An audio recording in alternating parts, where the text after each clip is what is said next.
even if we fight brutal people that are not like that. And that's, I think, something essential for a message to the world.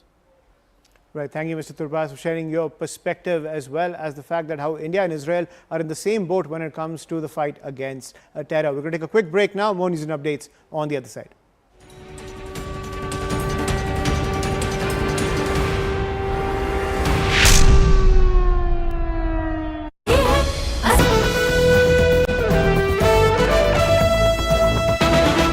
All right, we're just getting some breaking news before we close out the show. There's been a massive blackout followed with siren sounds that have been activated in Udhampur, a complete blackout in Udhampur. Also, multiple ceasefire violations happening across different sectors on either side of the line of control. So not yet quite the repeat of what we saw yesterday, but still heavy artillery firing happening on across the LOC. Akash has more details on this. Akash, so is it restricted to CFV violations and artillery shells right now? Are we seeing any kind of drone activity yet? Is there any possibility of a repeat of what happened yesterday, or it's following a familiar pattern? I'm hearing the sirens. In fact, here in Jammu, I'm not allowed to go outside because of the light and some sort of restrictions that are in place. Zaka, yes, we are learning about one drone attack here in Jammu. In fact, defense sources are telling us, and we have heard multiple firing sounds as well. You rightly pointed out on line of control, we are having ceasefire violations in different sectors, not only in Jammu but in Kashmir as well. In Uri and Kupwara, we have been reporting since evening. And at this point in time, in Poonch and in Samba, we are learning about this ceasefire violation from Pakistan, where they are in fact firing the artillery. Here in Jammu, I have heard multiple sounds. I was trying to count 11 at least. I have heard, and I am learning. In fact, defense sources are telling me that it was, drone once again, for a drone attack once again. We'll wait for the police to confirm it as well. But I am learning that yesterday it was the airport, and once again it is in the close vicinity, possibly the airport only.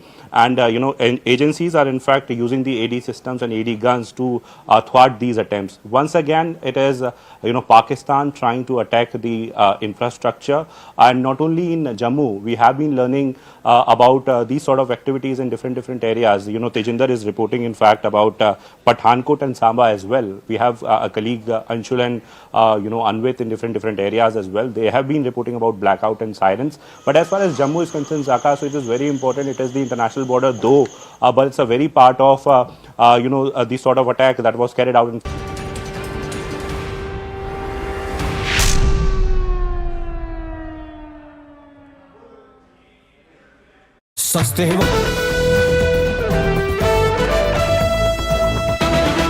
All right, we're just getting some breaking news before we close out the show. There's been a massive blackout followed with siren sounds that have been activated in Udhampur, a complete blackout in Udhampur. Also, multiple ceasefire violations happening across different sectors on either side of the line of control. So not yet quite the repeat of what we saw yesterday, but still heavy artillery firing happening on across the LOC. Akash has more details on this. Akash, so is it restricted to CFV violations and artillery shells right now? Are we seeing any kind of drone activity yet? Is there any possibility of a repeat of what happened yesterday, or it's following a familiar pattern? I'm hearing the sirens. In fact, here in Jammu, I'm not allowed to go outside because of the light and some sort of restrictions that are in place. Zaka, yes, we are learning about one drone attack here in Jammu. In fact, defense sources are telling us, and we have heard multiple firing sounds as well. You rightly pointed out on line of control, we are having ceasefire violations in different sectors, not only in Jammu but in Kashmir as well. In Uri and Kupwara, we have been reporting since evening. And at this point in time, in Poonch and in Samba, we are learning about this ceasefire violation from Pakistan, where they are in fact firing the artillery. Here in Jammu, I have heard multiple sounds. I was trying to count 11 at least. I have heard, and I am learning. In fact, defense sources are telling me that it was drone once again, for a drone attack once again. We'll wait for the police to confirm it as well. But I am learning that yesterday it was the airport, and once again it is in the close vicinity, possibly the airport only. And agencies are in fact using the AD systems and AD guns to thwart these attempts. Once again, it is Pakistan trying to attack the infrastructure, and not only in Jammu. We have been learning about these sort of activities in different areas. Tejinder is reporting in fact about Pathankot and Samba as well. We have a colleague Anshul and Anvit in different areas as well. They have been reporting about blackout and sirens. But as far as Jammu is concerned, Zaka, so it is very important. It is the international border, though, but it's a very part of the sort of attack that was carried out. In fact, yesterday it got started with Jammu only, and at around 8 p.m. This evening also, we heard sirens, and soon after that.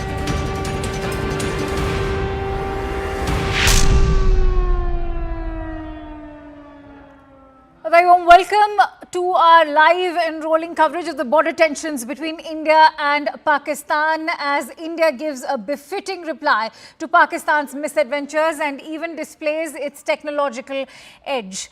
Pakistan continues its drone strikes along the border, targeting several spots in Indian territory. Pakistani forces have unleashed drones in Jaisalmer, Rajouri, Amritsar, Firozpur, Riyasi, Katwa, Samba, Nagrota and even Uri. Ceasefire violations are continuing along the line of control and even the international border, while they are also raising the cost for Pakistan as India continues to retaliate.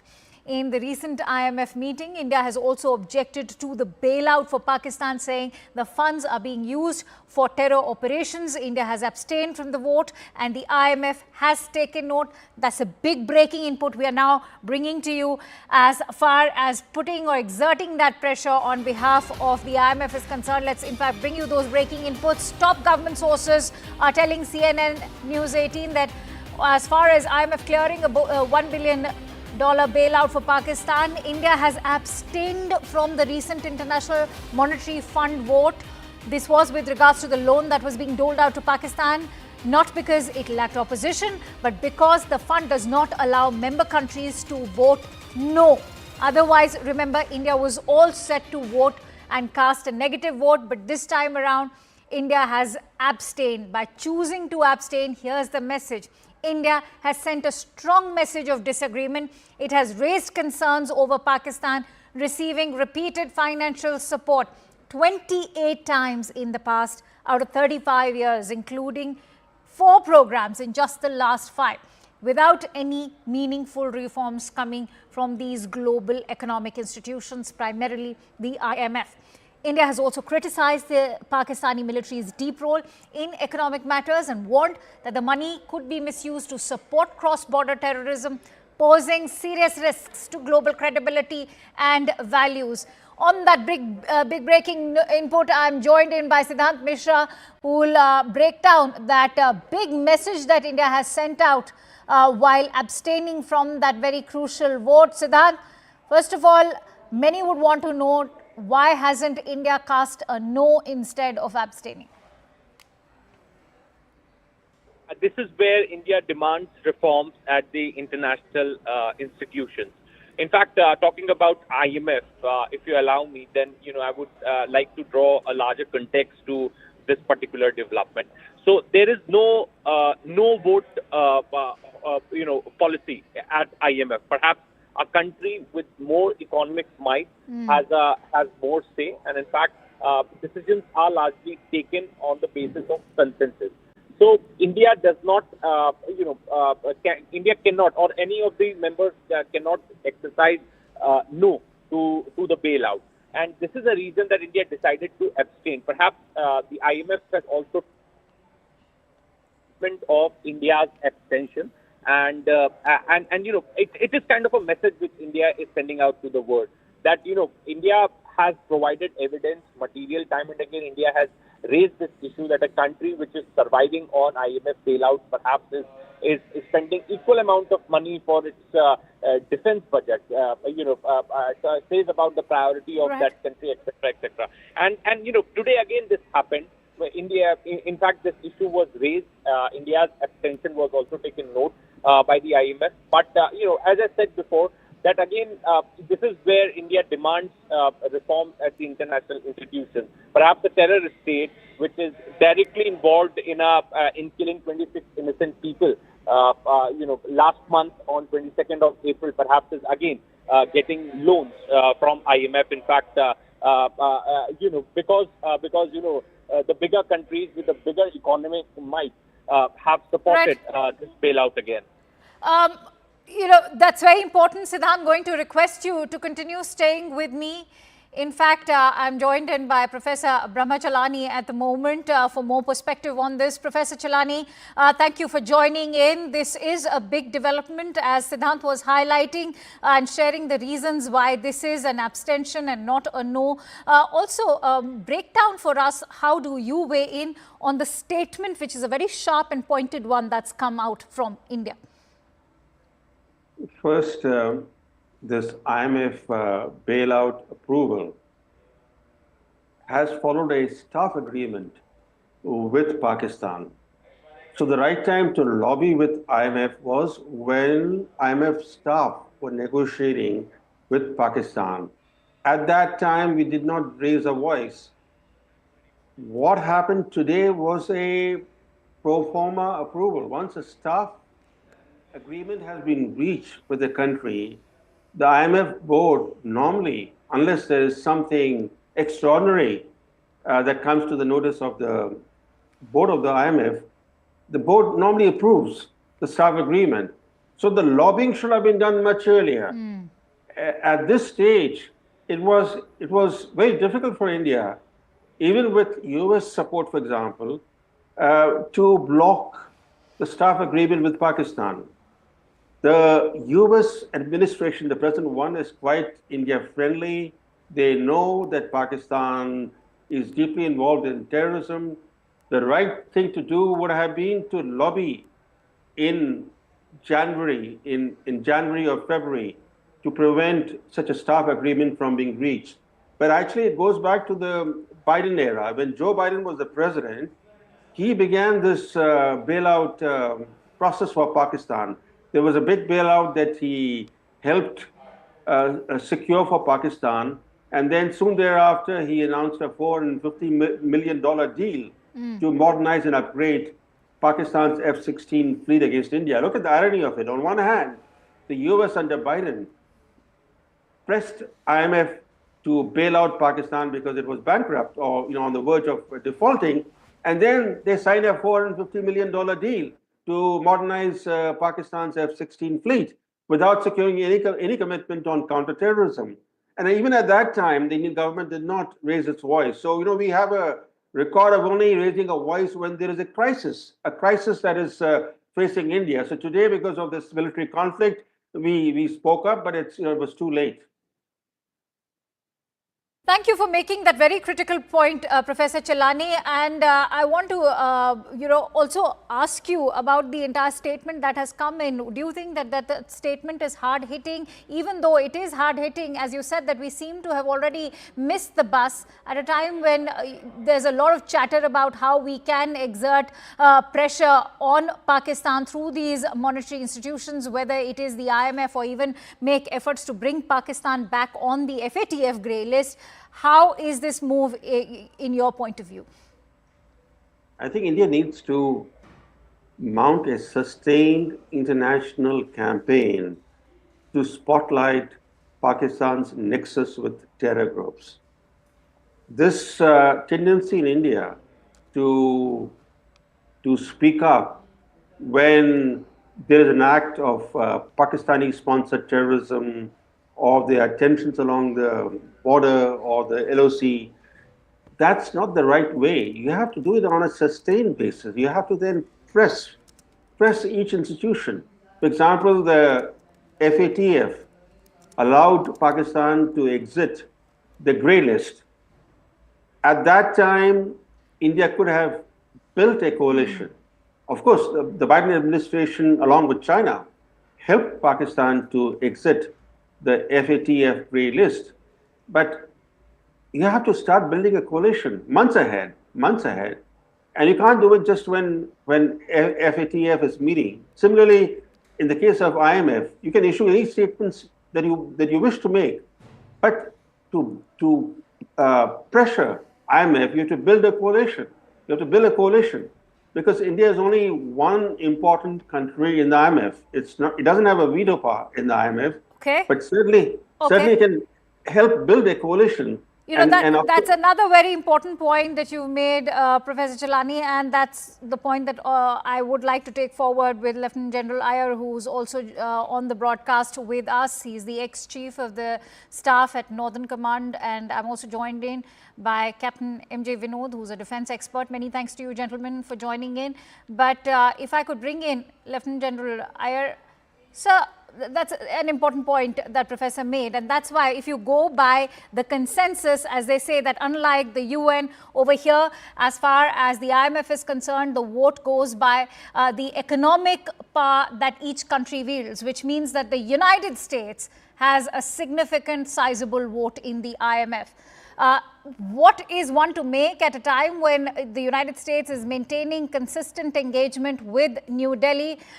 Should we expect or shelve any hopes from the US to play a critical role over here? Firstly, I would take it, Professor Chalani took it back to January. I'll take it back to August, September of last year. Okay.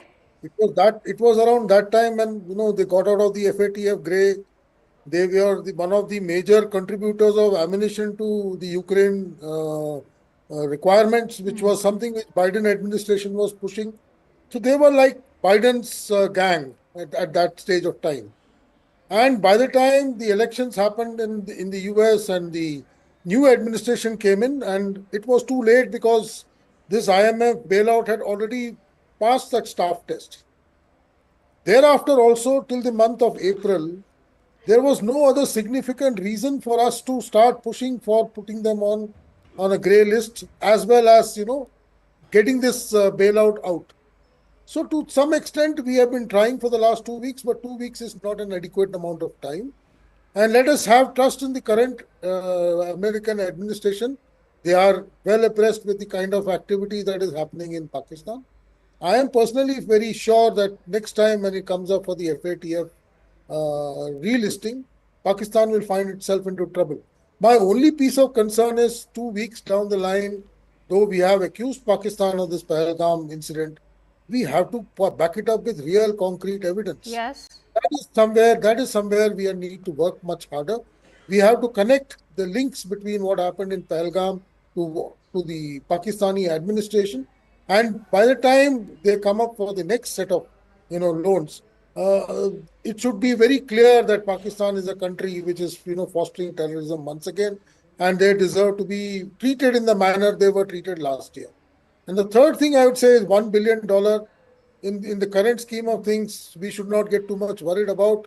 I'm sure it is just maybe another 6-7 days of war stamina if you equate it towards completely being employed towards this war waging efforts.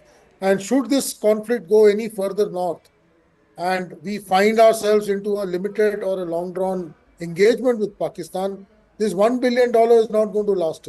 So let us not get worried about it. Let's stay focused on the current situation. I still agree, and I keep saying this every time, whenever I get an opportunity, the I part of the time syndrome, we have not doing so well. We have not been able to communicate our intentions correctly. Whereas we have done very well on the diplomatic side, we have done exceedingly well on the military side, we have done fairly well on the economic side. Because the communication aspects are not good enough, we are not able to get the kind of results that we should have got by now. No, I agree over there. I agree over there. But where I do disagree is that $1 billion funding, as you're saying, may not result or yield too much of war stamina. But the fact is, it's not just this $1 billion bailout that we are looking at, or an additional funding, which is what they are calling it, because there's been a consistent sort of bailout pattern that's been coming out of IMF, and that goes all the way back to 1958. And that's why I want to bring in Captain Vinod on that note. Sir, there's so much chatter about how the global consensus is standing with India in solidarity. And so when you talk about that global consensus, will that yield any results, especially in a body like IMF, which is governed by consensus? And listen, I mean, without, sounding very different from my position, for the sake of viewers, let me explain this particular thing to you. See, a professional, I don't want to use that word, but for want of a better word, I'm using this word. A professional beggar knows exactly how to dress up before he goes begging. So in FATF, when you go to take the money from IMF and not to get into FATF grey list, Pakistan has done a large amount of work. Before you go and submit your application, Pakistan knows exactly whom to go and meet, what to say, how to say, Germany, US, before it goes to IMF. To stay out of grey list, Pakistan doesn't need to go knocking on the doors of US. It needs to go knocking on the doors of Australia. Why? Because in the FATF, we have something called an APG, Asia Pacific Group. In the Asia Pacific Group, the permanent chair is Australia, and you have a rotating co-chair. And the Philippines, and last year when they got out of it, it was Malaysia, and they had a tacit understanding that when you have a bailout, you will return what is owed to Malaysia, which they didn't return. And if you remember, that big thing happened when PIA Airlines was captured by Malaysia. Because they promised that paisa will be given, paisa diya nahi, aur yahan inko ullu bana ke chale gaye. So these kind of things, a professional person who knows how to ask for arms knows very well. I was not surprised that they will get this money because they have done their homework very, very well. For the next bailout, they have already started their work. And for the next bailout, they have already must be doing their paperwork. So they're extremely professional about it. And like Professor Brahma Chalani said, you have to beat them in their game. You cannot be, beating them in their game 1 day to go, 2 days to go. Nothing is going to happen. By calling somebody 1 day before the money is going to be allotted and hoping like hell that the money will not be allotted when he has addressed and plugged all the holes a month ago, impossible to do. But my limited point is, in the last 3-4 days, the amount they have spent is much more than the amount that they may get. And it is not that FSTF sanction, you will get money today. No, it takes 1 month, 2 months to come into your account, and when you start spending. So that itself is something which is not going to aid in this particular operations. No, I agree with you that they do their homework and they do it bloody well. But Professor Chalani, I think the example that's been quoted of FATF is living testimony, because remember, they convicted a Sajid Mir or even a Hafiz Saeed only till the time they wanted to get off the grey list of the FATF. Once they did, they were back to their proxy games of terrorism. And that's why I want to bring you in on that point, that why haven't these global monetary institutions like the IMF or the World Bank been able to do much when it comes to addressing terrorism? I can't help but ask that, are they not equally responsible for what we are seeing happen in Kashmir? The thing is that as long as Pakistan does not export terrorism to the West is actually not concerned about Pakistan exporting terrorism to India, because then it becomes a regional issue for them. And in an old India-Pakistan problem, where the two have been at loggerheads for decades now. But they all know that over the years, the footprints of many terrorist attacks in the West were traced to Pakistan. The US found Osama bin Laden living next to the Pakistan Military Academy, and other top terrorist leaders that the US wanted, like Khalid Sheikh Mohammed or Abu Zubaydah, they were found living in Pakistan's heartland. But then under previous US administrations, the Pakistani government, especially the ISI and the army chief, promised to Washington that they have started cleaning up their act, that they will never repeat what happened previously. They pledged that they will not do anything to undermine US or Western security.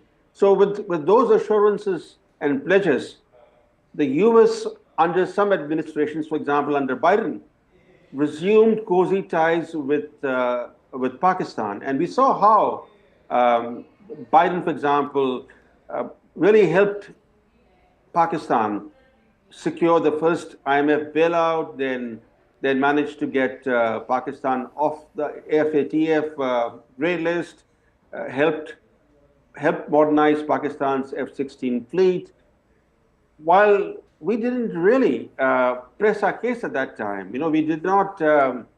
We were being too nice. We thought that if we were to exert pressure on the Biden administration, this could strain U.S.-India relations. No, we should have actually said that what Pakistan is doing is a threat to global security, and that India's efforts to pressure Pakistan to clean up its act is actually good for the world.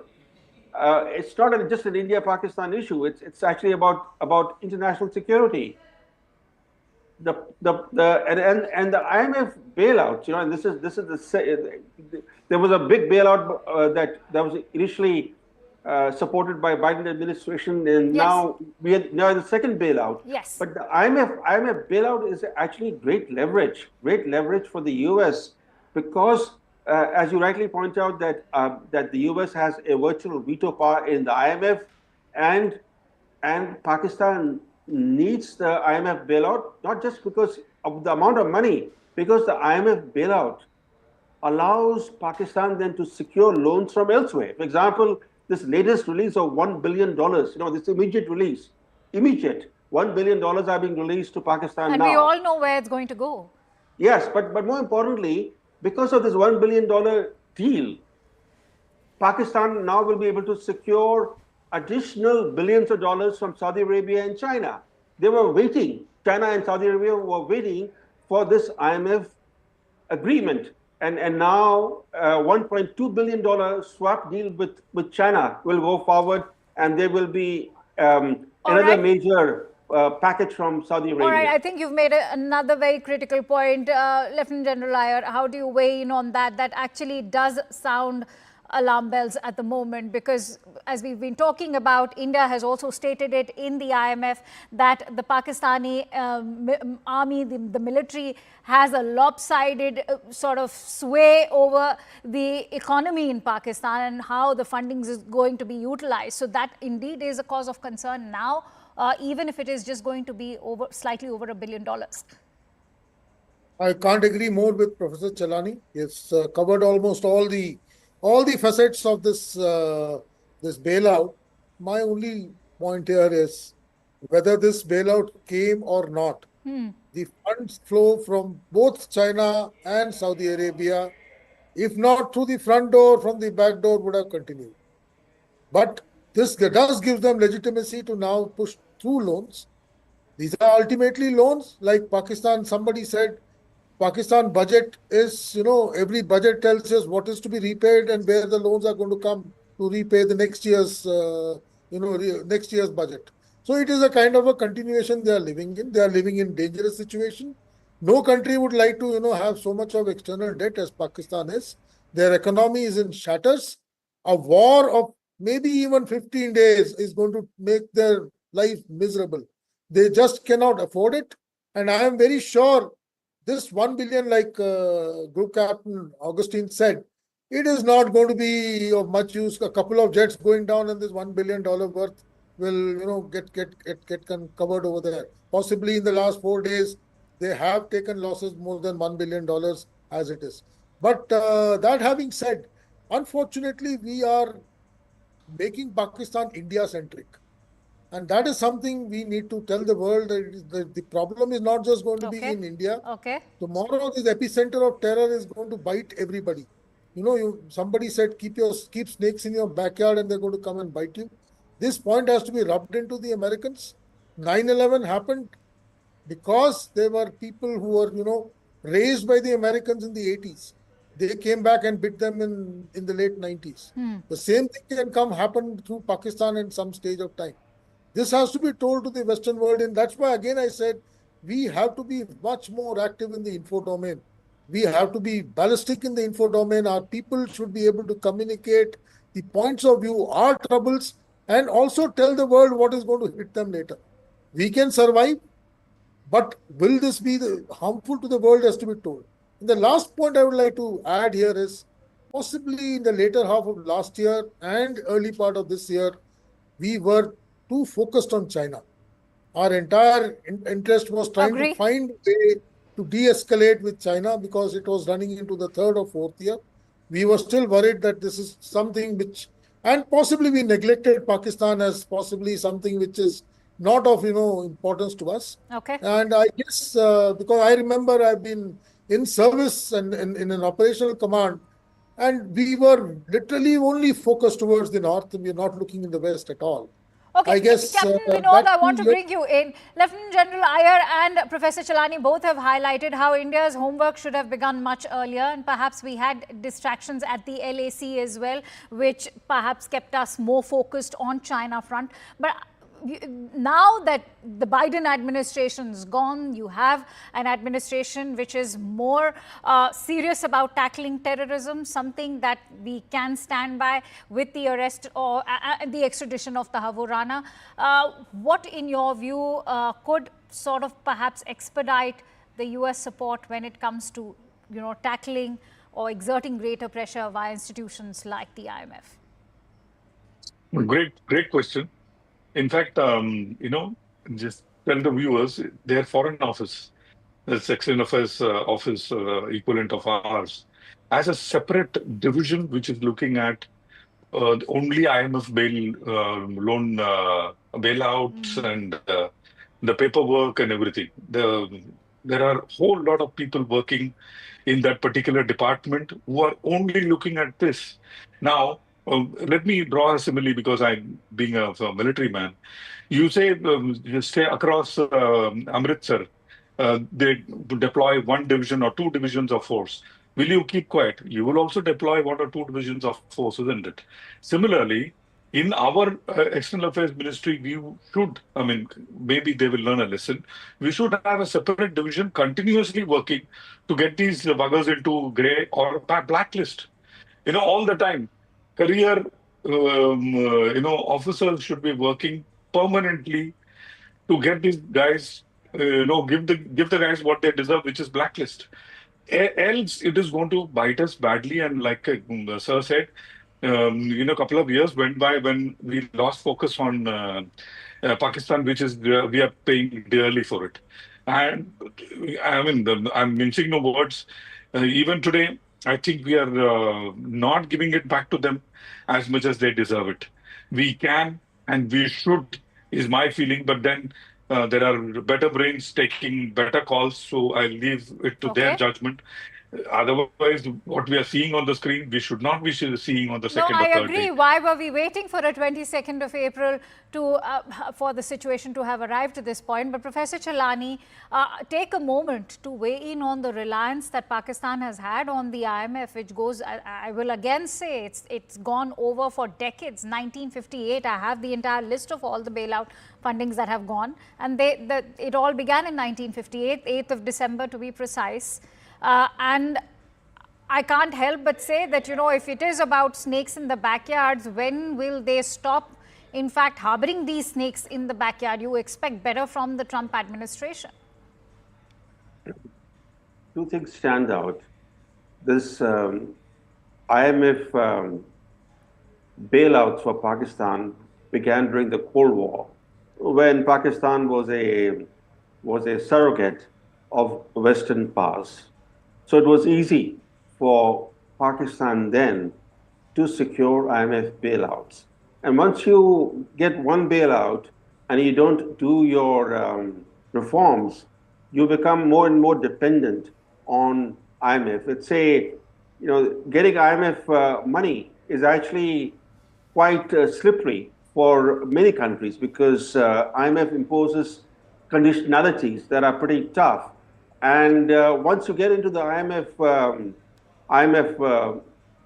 bailout trap, you continue to you continue to need more and more bailouts. And this has been Pakistan's story. And the second is that over the decades now, since the first coup in Pakistan in the late 1950s, which actually coincided with the first IMF bailout, Pakistan has been ruled formally or informally by the military continuously now. And the military dominates not only the society, it dominates the politics, it dominates the economy. There are very few countries in the world where the military not only calls the shots in politics, but even the shots in the economy. There are very few examples of this kind in the world.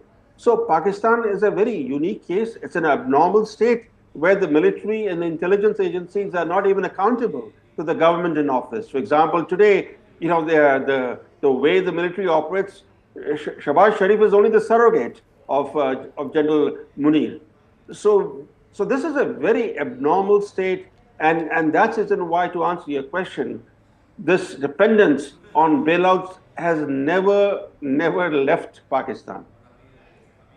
Absolutely. And Lieutenant General Iyer, we are looking at a year which is very critical to some partnerships that India has, and we'll be playing host to the Quad Summit. And when you talk about it in such a year, is this partnership with, say, Japan, Australia and the United States of America only limited to the Indo-Pacific? Unfortunately, the Quad is only limited to the Indo-Pacific, and it is China-centric. I'm making no bones about it. That having said, I am looking at a brighter year ahead for three, four reasons. Firstly, the Russo-Ukrainian conflict is almost as good as gone. I guess it's just a period of time when the Americans, because the Trump administration is not going to be as actively involved with the Ukrainians as the Biden administration was. So I see that part of the world order changing in the coming part of this year. So Pakistan's value in supporting Ukraine and being part of the American setup will go down in due course of time.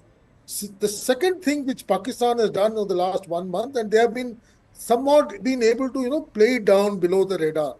They have been trying to reignite the Middle East by pulling out the Palestinian clause once again.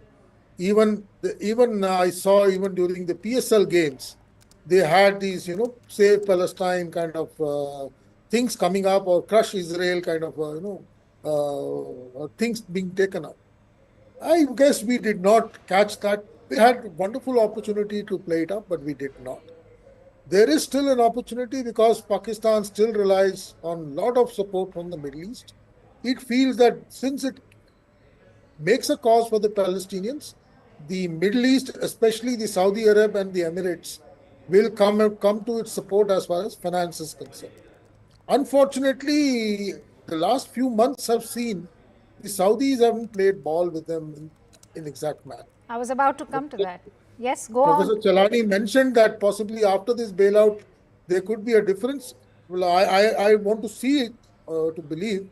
But the way the Saudis have treated the Pakis in the last 6 to 8 months is actually, I'll go back to Group Captain Vinod's analogy, it's just like a beggar. So that having said, I do look at a better year ahead. Trump is somebody who's not going to get into bailouts of this nature. He's a businessman. We are going to have a very good trade deal with the Americans very soon, so we'll become valuable to the Americans. We will be able to, I hope, play this game of Pakistan being the epicenter of terror with this current, we have him. We are actually holding him by the neck. It's a question of how fast and how quickly we are able to squeeze him out and expose him to the world order. And, this $1 or $2 billion is something which is not, very alarming to me. Yes, it was a signal. Had this $2 billion not happened today, this complete CNP, as far as the Comprehensive National Power, which we have applied for the last 2 weeks or so, would have seen its complete domain being fully exercised.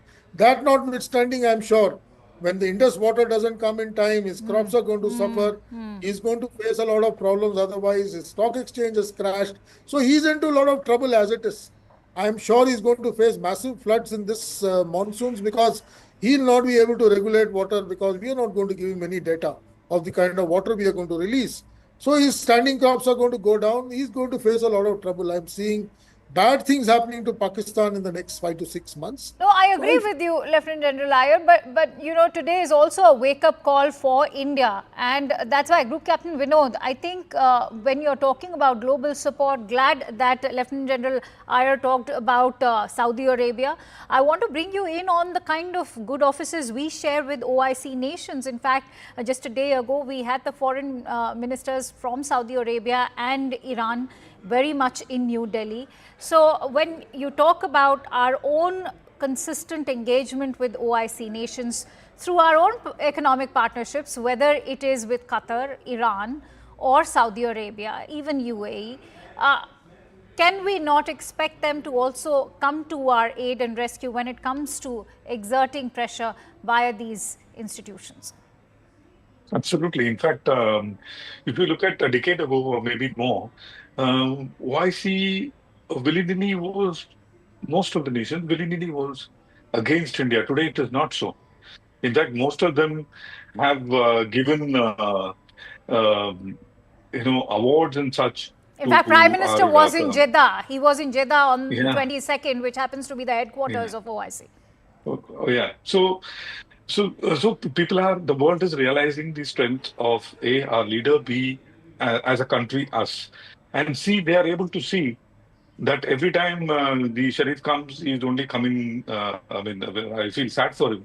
He's only coming with a begging bowl, and there is not much that he's contributing towards OIC as such, except probably, getting an epithet of being a terror factory. And I'm sitting in DC, speaking to many such people. The moment you say Pakistan, the synonym is terror factory, and everyone understands that because post 9/11 things have changed. The focus is totally different. And like Professor said, now post Russia's pullout and post the end of Charlie Wilson's war, the use of Pakistan to West, especially to US, is not much. And especially after they pulled out of Afghanistan, it is actually zilch zero. But yesterday when Vance said it is the war between them and we have nothing to do, I knew then that the bailout is coming. That I knew then that Vance has not stopped it. Probably he or his people have given the go-ahead for the money. And like General Iyer said, it is a signal, it's not the money. Had we succeeded in blocking this money for next couple of days, probably things would have been different. Now, on this high that I got the money, maybe it'll continue for 1 or 2 more days. Over to you. So, despite the austerity, inequality, poverty and the debt, Professor Chalani, they continue to fund terrorism. So, where have been the failings, if I were to say? I know if we were to begin from our own home with India, you've always maintained how we've lacked a strategy or a policy, a consistent policy towards Pakistan and terrorism sponsored by Pakistan. So, where have the failings been, especially from our end? If you look at successive governments in India, you've never had a consistent Pakistan policy or a consistent China policy. Every prime minister who takes office seeks to reinvent the foreign policy wheel. I'll give you some examples. Vajpayee, he came to office, he took a bus to Lahore, he thought he could befriend Pakistan. Then, few months later, he publicly bemoaned that his bus to Lahore got hijacked to Kargil. He did not learn from his predecessors. He thought he could actually do what his predecessors had failed to do. Then he tried his luck with China. Again, he tripped. But that did not discourage him. In his last year in office, he again sought to befriend Pakistan. Then came Manmohan Singh. He made his peace overtures to Pakistan. And in return, he invited the horrific Mumbai massacre. And we did not even impose any cost on Pakistan for the Mumbai terrorist attacks. Then comes Modi. He lands in Lahore unannounced in late 2015. In December 2015, he thought that where Manmohan Singh had failed, where Vajpayee had failed, he could actually achieve friendship with Pakistan. And do you know what happened after he went to Lahore? The Pakistani military establishment was enraged that they thought that Modi was conspiring with Nawaz Sharif, the then prime minister. And so in response, they staged a series of major attacks in India, starting with Pathankot. And to investigate the Pathankot attack, we invited the ISI to come and join the investigations into the attack that the ISI had staged. So you can look at this just recent history, how successive prime ministers have not had a consistent Pakistan policy, and if I could, even describe how they have not even attempted to have a consistent China policy. So, to a large extent, the problems that we are facing with Pakistan and with China, to some extent, they are because of our own failures. I think that's a very valid point. Lieutenant General Iyer, in January this year, in fact, to be precise, we were learning of these long-range ballistic missiles being prepared by Pakistan. That also led to sanctions being imposed by the United States. But how far did that go to curb Pakistan is what one is left wondering right now. Because remember, when the war began in Ukraine, Russia was sanctioned massively. Their assets were frozen. And that also went to an economic level. We've not seen the same happen in case of Pakistan. Because Russia is endowed with a lot of resources. When Russia was sanctioned, there was a feeling that Russian oil and gas will not get sold in the world, and Russia will be. They didn't get impacted. So they managed to work around the system, and Russia was much stronger a nation than Pakistan. We can't compare sanctions on Pakistan with sanctions on Russia. That is one. Secondly, I don't think the sanctions. They actually gunned for Russia, which I don't see happening for Pakistan when it's a fact that they are harboring terrorism. Because like Group Captain Vinod said, Pakistan is not anti-West. You must understand that. Till the time the West feels threatened by Pakistan, they will not go the whole hog. They'll make noises all right. They'll say, we'll sanction you, we'll cancel your loans, we'll put you on the grey list. In my mind, Pakistan should have been in the blacklist 2 years ago. Pakistan should have been in the blacklist way back in 2011 when Osama bin Laden was found within 10 kilometers of the Pakistan military academy. There was no reason, and it was not that Americans found him one day. They knew about it for more than a year and a half before they actually went in and got him out. So it is something which we have to possibly make a little more noise. We have to not neglect our Western adversary, saying that he doesn't matter to us. Somehow, like I said, in the last 2 years, we became But that's exactly what the US Vice President has said in his interview to one of the leading news channels in the United States. That we are not going to get involved in anybody's war. So my larger point is, you started by asking, Quad. Quad is totally Indo-Pacific. No, that's true. No, I was saying that this is just... The point behind asking that question was to actually say that this is just to actually use the analogy friends with benefits, because it suits you in the Indo-Pacific, which is why you've partnered with India over there, but it doesn't suit you when it comes to Pakistan. So we are not concerned about this particular conflict. So when I can put my example to it, my last 5 or 6 years in service was since the time, the Quad started shaping up. And suddenly we decided that our, adversaries only in the north, west can be handled at any time. And in that window, possibly Doklam happened, then Ladakh happened, and we got fixated with China for definitely since 2020. And in that period, we have felt that Pakistan is already done and dusted with. Kashmir has been sorted out. We have abrogated Article 370. Normalcy has come into Kashmir. Pakistan has been dried up. They don't have the money to finance terrorists. We have been able to knock off all the militants or terrorists in the valley. Everything is hunky-dory. In fact, last year we were, going gaga about the kind of, tricolors floating everywhere in Kashmir.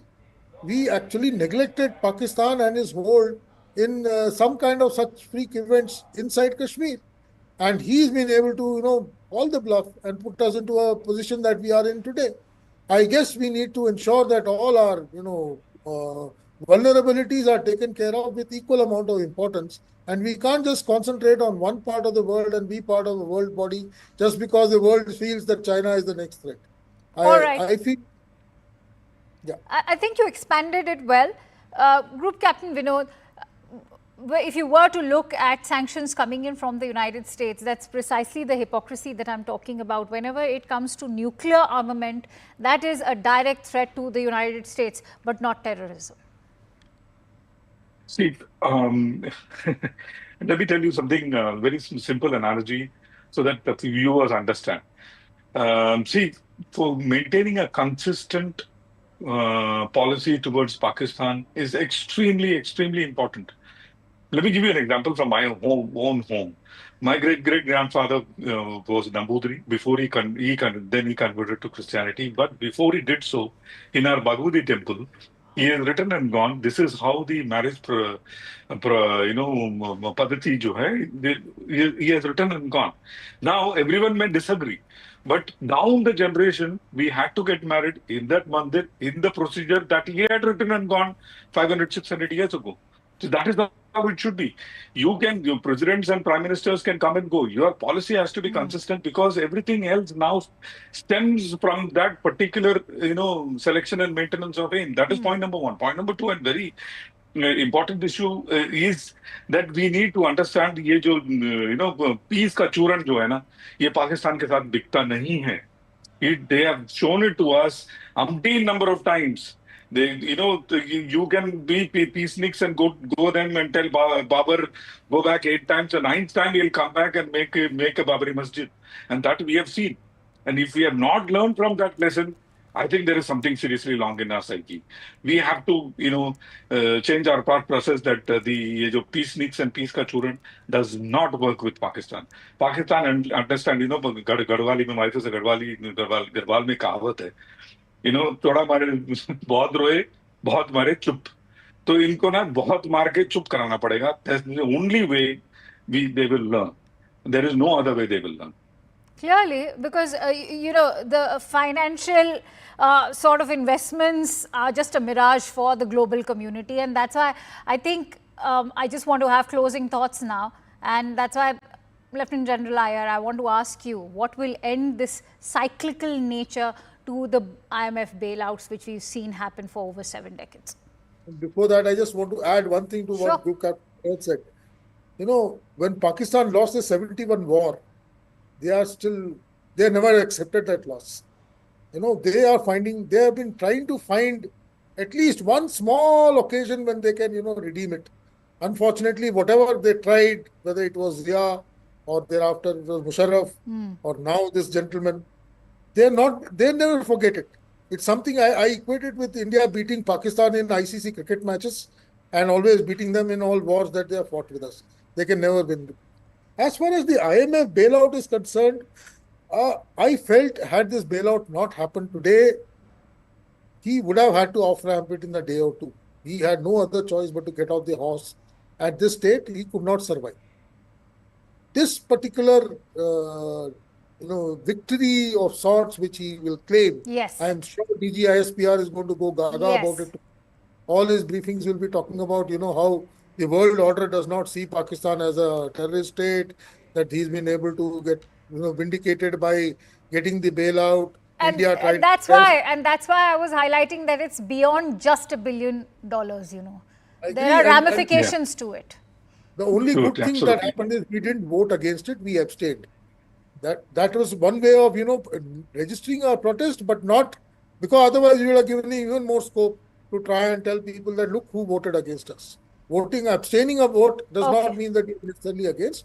I feel next 2 days he's going to have the upper hand and we should be prepared for it. We have to find ways and means to put him down again. All right. It's like a wrestling match. I'll have to leave it at that since I'm running short of time. But many thanks to you, Lieutenant General Iyer and Group Captain Vinod, and also Professor Chalani. It has been a pleasure to have you on this discussion. And before I call it a wrap, CNN News 18's Zaka Jacob spoke to India's former envoy to Pakistan, Satish Chandra, on the internal turmoil inside Pakistan amid the escalating tensions at the border. Can Pakistan afford a war with India? Listen in. I'm now joined by former diplomat and former Deputy National Security Advisor, former High Commissioner, Mr. Satish Chandra. Ambassador Satish Chandra, thank you very much. You speak very rarely to television channels, so thank you very much for joining us here on CNN News 18. I just laid out the context of what has happened over the last 2 weeks and where we stand as of today. What is your best assessment of what the situation is right now, and more importantly, where do you see it moving over the next 24, 48 hours? Good to be with you, Zaka, on your channel. It's a pleasure to interact with you. Well, actually, what's been happening is a repetition of the playbook over the decades. India has always been extremely restrained, to a fault often, in terms of retaliatory steps. I think all of us are very well aware that we have been targets of terrorist actions by Pakistan, and in most cases we have not retaliated, and I think that's been a fault and perhaps has encouraged Pakistan in the belief that they can literally get away with murder. So what has happened, I think there's been a change since with the Modi government in terms of the actions that it had taken in 2016 and 2019. First the surgical strikes and then Blackouts. And this has gone a notch higher in terms of depth at which we have struck across Pakistan in retaliation for the Pahalgam attacks. And it's been nine camps which has been struck, both in some in POK and some in Pakistan, Punjab, the most notable being Muridke and Bahawalpur, where the terrorist camps were taken out. But as you mentioned ab initio, and as has been underlined by the government of India, that our action was, the kinetic action, was extremely restrained in terms of the fact that we did not hit the military, the Pakistan military, which many feel perhaps we should have, but we did not in the interest of being extremely restrained. We only went for the proven terrorist hideouts from which terrorists had been attacking India from time to time, and also during the Pahalgam incident. Now, the Pakistani reaction, as you indicated, rightly so, has been escalatory, openly, blatantly escalatory. And I do recall from the times when I was in Pakistan, and in fact it is documented, that then Air Marshal Ashgar Khan had said that all the wars with India by Pakistan were initiated by Pakistan. So let's be very clear, I am not surprised, because I have dealt with Pakistan for much of my life, that this is the standard playbook of Pakistan. They will escalate, they will lie, they will try and say that India is escalating, whereas the contrary is correct. Just like they keep saying that they are really had nothing to do with terror, and I think everyone knows the score on that, not only India but the rest of the world. So I don't need to say anything more on that score. But the escalation towards what end? Now, when India did the operation and it said, look, we're taking a non-escalatory step, and underlined, the army statement underlined, we're not targeting any military installations, we're not targeting civilians. I thought that was an exit option or an off-ramp for the Pakistani army. But by doing what they did last night, and clearly, as you said, it's an escalatory step, what are they trying to achieve? I think you must understand two things that are happening in terms of dynamics in Pakistan as I read it. Number one is that the army has lost face in terms of what happened because of our strikes, and they want to prove a point. The army is also very badly divided. In fact, the whole country is divided. So they are trying to somehow, in some way, establish that they are one up on India. That is the endeavor, and they are not going to succeed. And the second point, which is more intrinsic, and I am sorry to say that unfortunately, many of us in India have failed to read Pakistan right. I mean, there is a whole army of people in India saying we must engage dialogue with Pakistan. Yes, that's correct, if Pakistan were a normal country. And again, I will merely relate a conversation or some conversations that I had during my stint in Pakistan as High Commissioner in the 90s. And when I spoke to some people whom I knew rather well within the system, and I said, look, by creating these terror camps, you are actually going to end up hurting yourselves. And in fact, Hillary Clinton also said later on, much later on, something to similar effect. Well, what was the reaction I got? And that's what made me absolutely very, very pessimistic about the future of our relationship. The response was, we don't care as long as it hurts India. So that's the game that they are playing.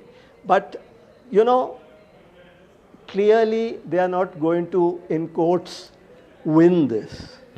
Because what we have seen in the last 3-4 days is that they are getting and continuing to get a lot of egg on their face. And if I may go off script a little bit from your query, I think that this could be very easily sorted out if the international community appropriately pressurized Pakistan. You know, they are going around the world with a begging bowl. Correct. And if assistance was stopped, this Pakistani foolishness would also stop. It would be temporary because this is the use of terror against India is a default option as far as Pakistan is concerned. And Zaka, I'll be prepared to discuss with you on a much longer show as to what really we should be doing over long term with Pakistan. I just want you, since you mentioned international community and the leverage that the international community has on Pakistan, tonight there is the IMF meeting, which will decide whether Pakistan gets a tranche of, I think, about a little over $1 billion from the IMF.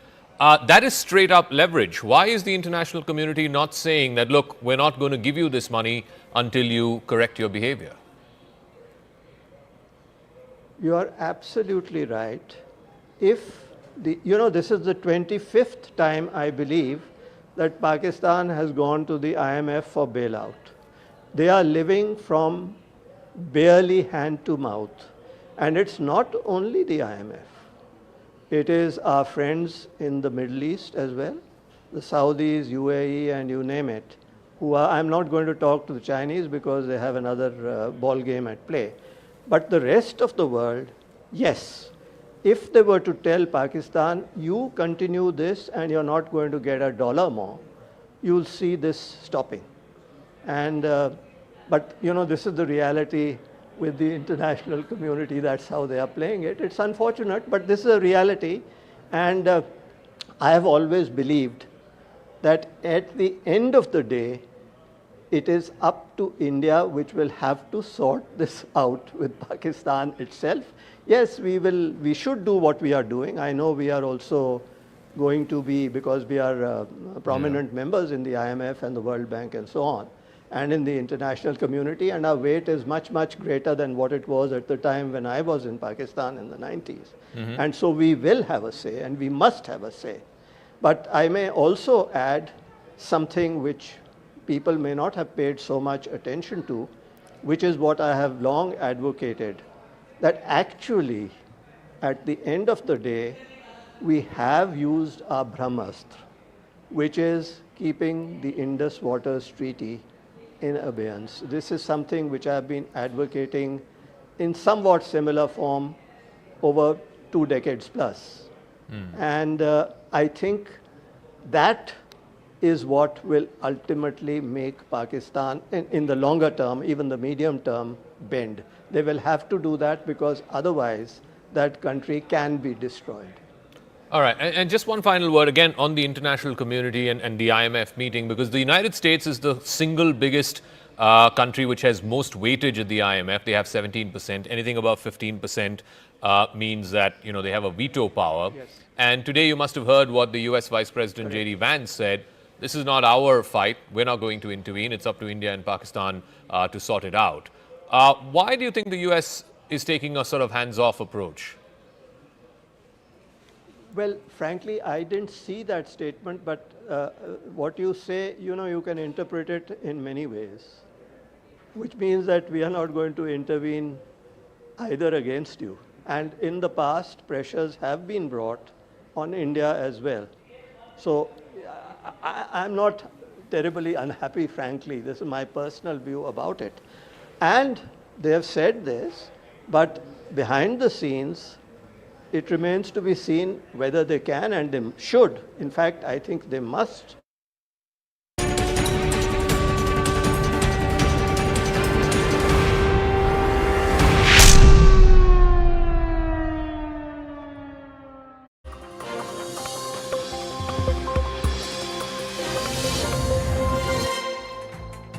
Good evening, you're watching Brass Tacks. I'm Zakir Jacob. India managed to thwart up to 400 drones that were fired from Pakistan, which targeted about 3 dozen Indian cities from Srinagar and Jammu in the north all the way to Kutch in Gujarat in the west. Today, the Indian government named some of these drones and said that they were of Turkish origin, made by Turkey. Clearly, India is putting not just Pakistan but also Turkey on notice. And that's not all. India has also revealed how Pakistan had taken the cover of civilian air traffic to launch its drone swarms last night. In fact, at the press conference jointly addressed by MEA and MOD officials, it was revealed that there was one flight from Dammam, which was coming to Lahore, entered Pakistani airspace a little past 8 o'clock in the evening, and then the time that it spent in Pakistani airspace from Karachi to Lahore, where it eventually landed at a little past 9 p.m., that window was used by the Pakistani military to launch these drone swarms across the Western Front. What is the state of play right now of this conflict? And most importantly, now that Pakistan seemingly has taken the first step in the escalation ladder, will India match it? Will India retaliate? How does one then get off this escalation spiral? Or now that both sides are locked in, will this only end with one side firmly dominating the escalation over the other? अंतर्राष्ट्रीय सीमा और नियंत्रण रेखा पर लेह से लेकर sir creek तक 36 स्थानों पर 300 से 400 लगभग ड्रोनों का इस्तेमाल घुसपैठ का प्रयास करने के लिए किया गया। ड्रोन के मलबे की फोरेंसिक जांच की जा रही है। प्रारंभिक रिपोर्ट्स से पता चलता है कि वे तुर्की के असीस गार्ड सोंगर ड्रोन्स हैं। पाकिस्तान का गैर जिम्मेदाराना व्यवहार फिर से सामने आया। 7 मई 2025 को रात 8:30 बजे एक असफल अकारण ड्रोन और मिसाइल हमला करने के बावजूद पाकिस्तान ने अपना नागरिक हवाई क्षेत्र बंद नहीं किया। पाकिस्तान अपने नागरिक विमानों को ढाल के रूप में इस्तेमाल कर रहा है, जबकि उसे अच्छी तरह से पता है कि भारत पर उसके हमले से हवाई रक्षा की तीव्र प्रतिक्रिया होगी। यह भारत और पाकिस्तान के बीच अंतर्राष्ट्रीय सीमा के पास उड़ान भरने वाले अंतर्राष्ट्रीय उड़ानों सहित नागरिक विमानों के लिए सुरक्षित नहीं है। रात में पाकिस्तान के एक सशस्त्र यूएवी ने भटिंडा सैन्य स्टेशन को निशाना बनाने की कोशिश भी की, जिसे पकड़ा गया और उसे निष्क्रिय कर दिया गया। All right, so here's what happened. This was the intervening night of 8th and 9th of May. This is last night. The Pakistani army resorted to artillery shelling in multiple locations. Then, using that cover and the cover of civilian aircraft, they used drones and projectiles much across the Western Front, all the way from Jammu and Kashmir, Punjab, Rajasthan, going all the way up to Gujarat. An attack attempt was made on the Bhatinda military station, which was successfully thwarted. In fact, shelling was reported at the line of control in Tangdar, Uri, Poonch, Mindhar, and of course on the other side in the international border, on either side of the international border in Rajouri, Aknoor, Udhampur, Samba and Pathankot. Now, during the joint briefing, India's forces also confirmed that the preliminary forensic analysis of the debris that's been recovered from some of these drowned drones seemed to suggest that they were made in Turkey. In fact, it was identified as the Aziz Guard Songar model, which is commonly deployed for surveillance and precision strikes. Now, that does put Turkey on notice, and the relationship between India and Turkey on notice in a way. Because this is what India's total economic engagement with Turkey is. It has acquired new momentum in recent years. There is a considerable increase in trade. In fact, it stood at a little over $10 billion as of 2023-2024. As per the Central Bank of Turkey and the data that they have compiled, Indian companies have invested about $120 million in Turkey, and vice versa. Turkish investment in India is about $200 million as per the Department for the Promotion of Industry and Internal Trade. Now, there are approximately about 3,000 Indian nationals who are residing in Turkey, most of them mainly in Istanbul. India has helped Turkey in times of crises. Operation Dost, if you remember, when the earthquake, the massive earthquake hit Turkey in 2023, India was one of the first countries to provide urgent relief to Turkey in the wake of the devastating earthquakes. Now, 3 NDRF teams were sent. There was a 99-member medical team that was deployed. Over 250 trained personnel, along with specialized equipment, vehicles, and relief material was also sent. But Operation Dost, in return, what India seemed to have got is Dhoka. Operation Dhoka, because India being one of the first early responders in Turkey, medical equipment and relief material worth about 8 tons was sent to Turkey. But unfortunately, in return, all we seem to have got is Turkish drones being used by the Pakistani military to target Indian military and civilian installations. Pakistan made the preposterous and outrageous claim that it was the Indian Armed Forces and the Indian Air Force that was targeting cities like Amritsar and trying to put the blame on Pakistan. In addition, that we would attack our own cities is the kind of deranged fantasy that only the Pakistani state can come up with. As we saw in the Pahalgam attack, Pakistan is again trying desperately to impart a communal hue to the situation with an intention to create discord. In view of the existing security scenario, the services of the Kartarpur Sahib corridor have been suspended till further directions. All right, let's try and make sense of what happened last night, this drone swarm, what was the attempt, and what happens here on, what next?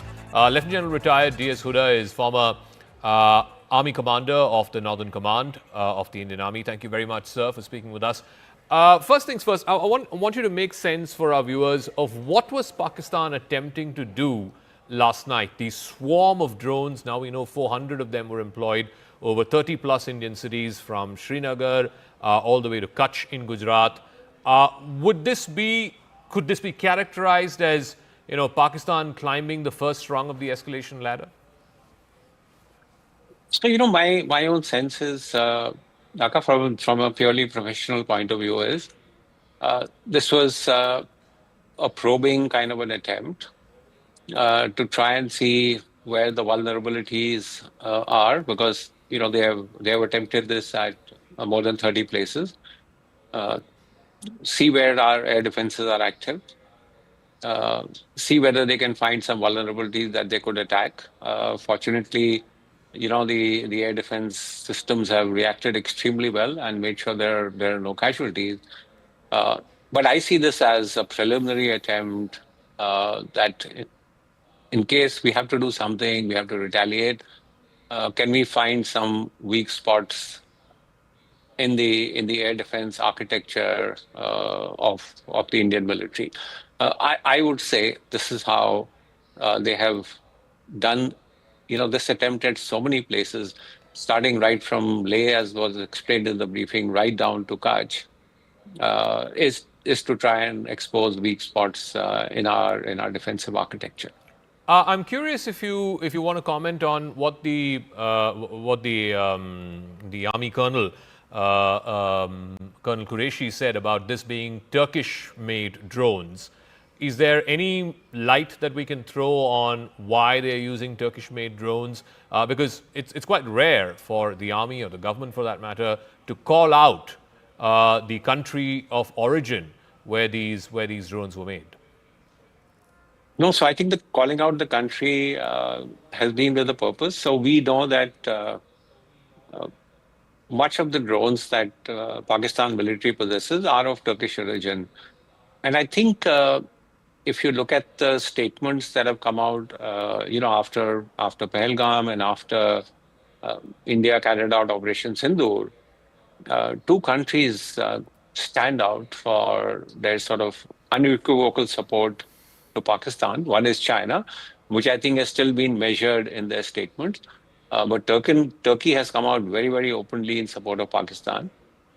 This is not the first time. So I think for India to call out Turkey for the kind of support they are giving to Pakistan, both military support as well as diplomatic support, I think it's a deliberate sort of step by the Indian government to call out the Turkish government. I was also curious. I don't know if you felt the same way. It was only Turkey that was mentioned. China was not mentioned, even though you did say that the two biggest supporters seem to be China and Turkey. Despite the fact that both yesterday, I think in Amritsar, today in Hoshiarpur, some of the remnants of the wreckage that we had from these drones and some of these projectiles that came over clearly seem to have Chinese letters on it. I think some of them have been identified as, I think, the P-15. Any thoughts on why the briefing did not mention about Chinese weaponry, even though we know that almost 80% of Pakistani arms currently have either a Chinese origin or jointly made with China? So you're spot on. Over the last 15 years or so, about 80% of what Pakistan is getting from equipment that they're getting is from China. Why did the government not sort of call out the Chinese government for this? Perhaps given the nature of relations and how the situation at the LAC has just got calmed down, we are trying to improve our diplomatic relations. The Kailash Mansarovar Yatra is about to start. Perhaps, those are the reasons. But as I said, Turkey has come out very strongly, very openly in support of Pakistan, and I think it's right for the government to call out the Turkish government on that. So General Huda, I want to know what your thoughts are on what happens next. Now, yesterday was this drone swarm, like you said, it was some kind of a probing mission, some kind of an expedition to see, if there are any weaknesses in India's air defenses. Clearly, Pakistan got a bloody nose for that.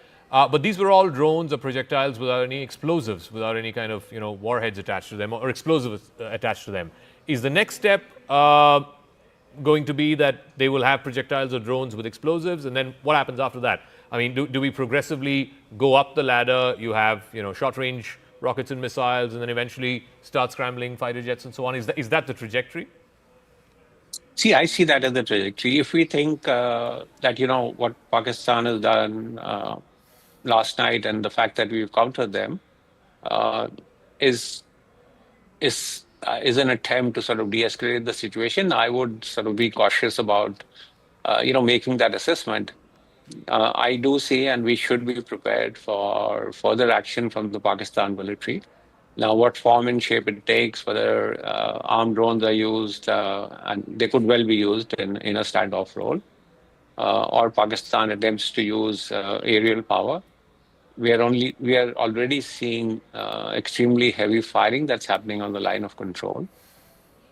So my own sense, and I could be proved wrong, is that it's going to heat up a little more before it cools down. So how far up the chain can they go? I stopped at scrambling jets, but what after that? Do they start moving your mechanized divisions, your armored divisions? Eventually, do they start moving infantry? At what point of this ladder do both sides get off? And what does it take for Pakistan to get off? Because I think it's clear that, at least from whatever publicly the Indian government officials are saying, we are only responding to what they're doing. Absolutely. We've said that we do not wish to escalate this. However, the Pakistan military would be under tremendous pressure to show some success. I mean, they have been struck in their heartland, which is Punjab, and they would be under tremendous pressure that how are you going to respond to that? Having said that, I also think they'll be cautious about, look, we don't want this to escalate to such an extent, which could lead to what is an absolute ruinous war for them. And again, we can only speculate. I would think, some sort of a demonstrative attack to say, look, we have this capability and capacity to respond to, the Indian attack that has happened. We have not just quietly stood by and accepted what India has done. You could see some demonstrative kind of a strike, a demonstrative kind of an attack to say, look, this is what we can do. Does that provide an off-ramp, for both countries? Really, my sense is the ball is completely in Pakistan's court. And they have to now take a decision as to whether they want to escalate this further or they want to sort of calm it down. All right. So, depending on what they do is, I think how we will see this crisis play out. All right, General Huda, it's always a pleasure listening to you, your thoughts and your perspective. And I think, you would have enlightened a lot of our viewers because everybody's curious to know, are we at the brink of full-fledged war? What happens next? Thank you very much. Thank you. Thank you. Okay, so what happened last night? We know that there was the swarm of drones, close to 400 of them, 36 different cities in the northern and western part of India were targeted. But how were they thwarted? Not one of them ended up damaging. There were certainly no, casualties in terms of injuries to folks or even fatalities for that matter. But what exactly did India use in its air defense system to thwart these attacks? India, of course, has a huge edge over Pakistan when it comes to the air defense system. So the L-70, which is developed by the Bofors company, the Bofors Arms Company, produced under its license here in India. It's a 40mm gun. It's modernized with radars, electro-optical sensors. It also has an auto-tracking system. And at one given point of time, in a minute, it can fire anywhere between 250 and 300 rounds. It's got a range of up to 4,000 meters, that's 4 kilometers. The L-70 also excels in anti-drone warfare, saturating the sky with predictive fire, and making it effective against exactly what we saw last night, these drone swarm attacks. Then you have the Shilka, which is a self-propelled system. It's like a self-propelled gun, like your SH howitzers. It's got 4 23mm autocannons that are guided by radar detecting targets. It can detect targets up to 20 kilometers away. It can unleash up to 4,000 rounds per minute. So it's like almost cluster ammunition. Now it's been upgraded with proximity fuse ammunition, and it's got advanced fire control systems. So basically, again, what it does is a counter swarm to a swarm of drones. The Shilka's rapid fire and radar precision make it lethal against UAVs, helicopters, and light armored vehicles. It's also a weapon of last resort, if you will, against, for protecting air bases, moving convoys, as well as sensitive installations.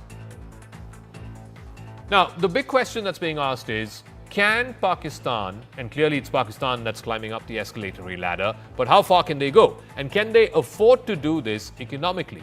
The last few nights have witnessed heavy artillery shelling. It's in fact happening right now across the line of control. In fact, the last few days, it was both the line of control as well as the international border. Pakistan seems to be in no mood to fall back, but their economy cannot handle the strain of war, certainly not beyond a few days. It's been battered by inflation, there is massive debt, there's dependency, of course, on the IMF, and right now, even as we speak, they've gone to the IMF with a begging bowl. Another tranche of over $1 billion is due right now in Washington. So the question is, the ongoing tensions that have been amplified by Operation Sindoor, the Indus Water treaties put in abeyance, all of this has hugely disrupted trade and investor confidence in Pakistan. It is almost an economic existential risk. It's a very small economy, just barely $350 billion. India, on the other hand, is a $4 trillion economy, more than 10 times the size.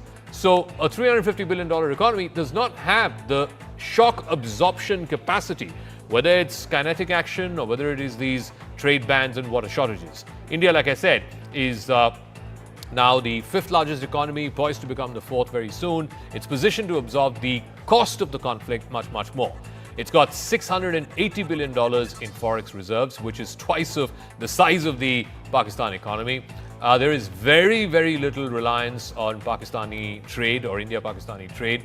In fact, the forex reserves in Pakistan are just 15 billion. So India has, again, like I said, almost 9 times that. Now, the question also is that Pakistan's reserves would cover barely 2 months of imports. The IMF has a recommendation of 3 months, the threshold. And like I said, right now they're discussing with the IMF, negotiating with the IMF for the next tranche of $1 billion in what was a $7 billion allocation that's been given to them. It's an aid. Now, if tensions escalate into a full-scale war, then Pakistan's economy could collapse. A 3-month-long conflict would put the cost of something to the tune of $10 to $15 billion. Now, this is based on inflation that's been adjusted for the costs compared to what the Kargil War was. The Kargil War was 25 years ago. It was a 3-month war between May and July. If we were to have a same 3-month war today, Pakistan's entire forex reserves would be wiped out. Pakistan would necessitate emergency loans from either allies like China, which is not interested in turning over these loans. In fact, China has refused to change the terms of repayment of these loans. The IMF, of course, like I said, right now they're having a meeting for the next tranche of money. Also, a naval blockade, for example, of Karachi. There was a lot of fake news doing the rounds yesterday that the Indian Navy has hit the Karachi port and that there is a blockade of the Karachi port, etc. But if that were to happen, then that would choke again Pakistan's $30 billion of export, particularly textiles. And textiles make up for about 60% of Pakistani exports. Currently, the Indus Waters Treaties is in abeyance, so if there is a full suspension, that could slash agricultural output by 40%. It would push 15 million rural workers into poverty and drive up food prices by 50%. And that is something that ordinary Pakistanis cannot afford. Foreign direct investment, up to 20% of the $1.8 billion in the first half of FY25 would completely vanish. A war could also displace, and this is the human cost, anywhere between 5 to 10 million people, particularly those in the border regions, and that would strain Pakistan's annual $10 billion social welfare budget. And yet, we have Pakistan's defense minister resorting to blatant warmongering. अगर table पे बात नहीं होती तो क्या अगली बात बंदूक पे होगी, बंदूक के जरिए होगी? जी बिल्कुल, then that is the only option left to us. We do not have the luxury of waiting for days. मैंने plural इस्तेमाल किया. We do not have the luxury to wait. This patience will cost us. So we have to stop them right now in the tracks. कि ये चीज जो acceptable नहीं है. All right, let me go across to Mr. Mukesh Aghi. He's the founder, of course, of the US-India Strategic Partnership Forum. Thank you very much, Mr. Aghi, for joining us. The US seems to be watching from the sidelines right now. We had comments from President Trump, a few days back saying this is between India and Pakistan. They've been fighting for 1,000 years. J.D. Vance yesterday, in his latest remarks, said this is none of America's business. How do you view that? Why is America